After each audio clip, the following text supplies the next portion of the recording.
afternoon, America, and welcome to the National Overview Television. This is the Not News at 9. I'm your host of the Not News tonight with a polarizing topic regarding American voters this year. I know election news isn't very new anymore. Then again, they call us the Not News for a reason. Let's head on over to our reporter Alex at the scene with an overview. Over the past few elections, the educated public has been concerned with the proportion of votes cast by people they consider uneducated. Most uneducated voters would beg to differ, as Americans are well known for their international awareness. Name a country that begins with U. Yugoslavia? With you, Utah. A country that starts with a U.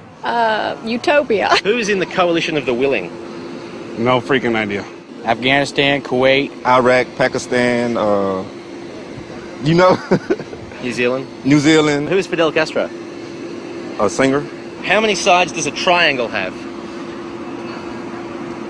4. In terms of the war on terror, who do you think should be the next country to invade? Saudi Arabia. Somebody in the Middle East. I'm thinking Italy. Italy. Russia, China, India and Pakistan. Indonesia, Brazil, Canada. You know, and it's amazing because I just realized just now that North Korea is a lot larger than South Korea. I didn't know it was that large like that. How many world wars have there been? 3. Where was the Berlin Wall?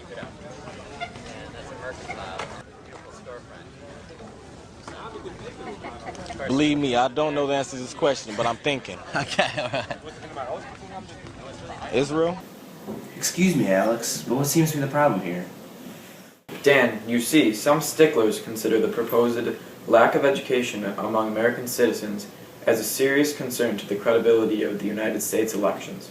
Some are even bold enough to propose that we focus less media attention on Snooki's most recent public intoxication arrest and more on actual international relations. Burn the treasoners on a stake! I love you, Snooki. We know, Dan, but nonetheless, the citizens of the United States have been accused of voting blind, oblivious to the real issues distressing our country. The Department of Education, in conjunction with independent consulting experts, has organized a plan to educate voters. Very true. Now, we actually happen to have one of the consultants on the line right now, calling from his office in Central Africa. I think it would be best for him to explain the plan. Mr. Bobo, can you hear us?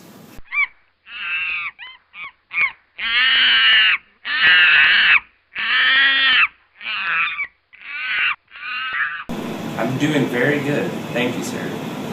So, Mr. Bobo, any details on the upcoming voter education plan?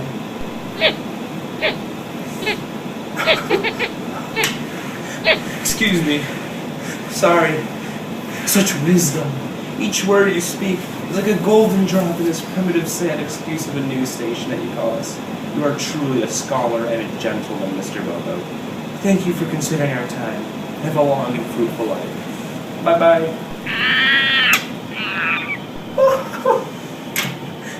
In case you guys missed some of that golden speech, here's Alex with a recap. Dan, that was a monkey. You realize that was a chimpanzee. I'm aware. Well, moving on, the plan devised to educate voters is actually strikingly simple.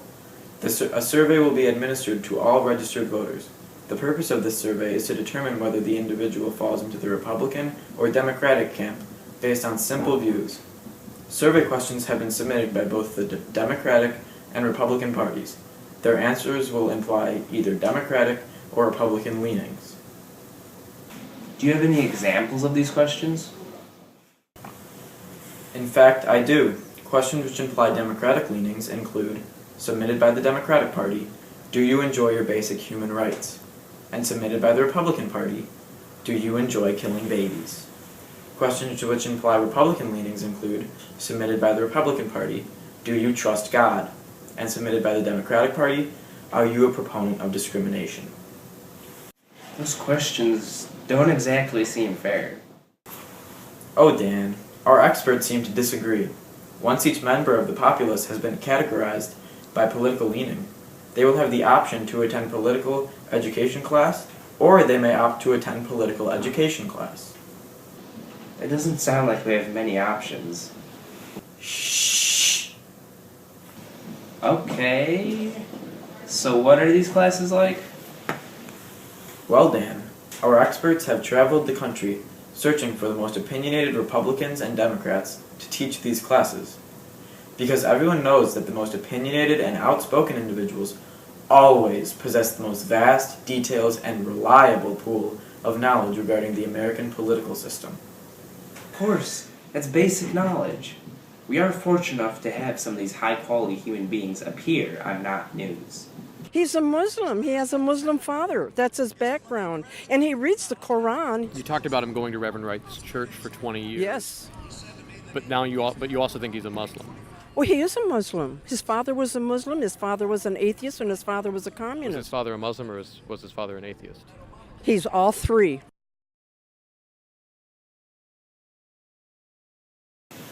Those people sure know their stuff.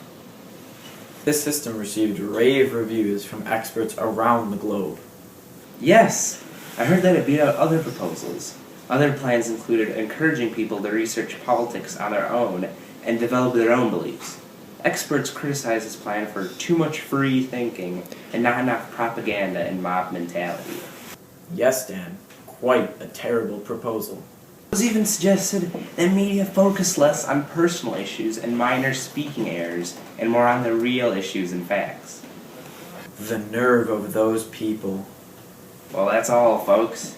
Next time we interview Lil Wayne about how an addiction to cough syrup contributes to his massive swag.